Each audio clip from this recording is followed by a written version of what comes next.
প্ৰিয় শহীদবৃন্দ পুৱাৰ সম্ভাষণ জনাইছোঁ। এয়া বছৰৰ আজি শেষৰ দিনটো। অহা বছৰো যাতে এইদৰেই ফলে ফুলে জাতিষ্কাৰ হৈ নদন বদন হৈ পৰক 2025 বৰ্ষটো। এয়া একদম খ্ৰীষ্টমাছ ট্ৰীৰ দৰে লগা নাইনে বাৰু? কি সুন্দৰ কি সুন্দৰকৈ হৈ আছে। এইদৰে আপোনালোকৰ মন ভৰি পৰক আনন্দৰে। সুন্দৰ মোৰ এয়া প্ৰতিবেশী, এয়া এখেতক মই মাতিছোঁ।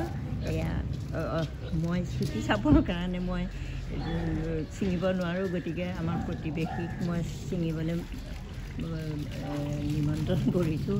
গতিকে তেখেতে ছিঙিব, আজি এসাঁজ মন ভৰাই খাব।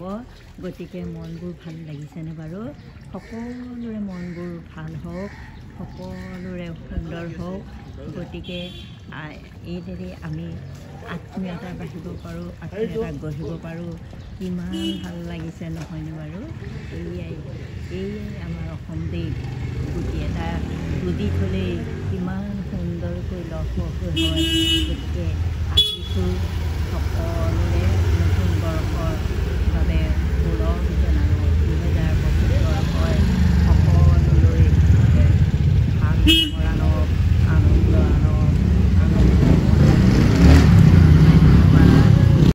অৰহি চাঙে এখন দিছে মোৰ ঘৰৰ পিছফালে। তেখেতে ধুনীয়াকৈ মানে পূৰঠ হৈ গ'ল, ছিঙিব নোৱাৰে। তেখেতে মোক ছিঙিব দিলে, ছিঙি মোক এই পাচিত কেনেকুৱা মোক দি দিছে। তেখেতৰ ধন্যবাদ বুলি দিছোঁ।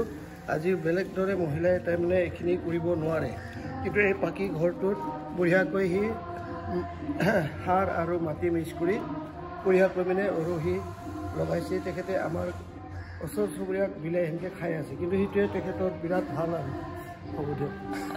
থেংক ইউ বাইদেউ, ধন্যবাদ।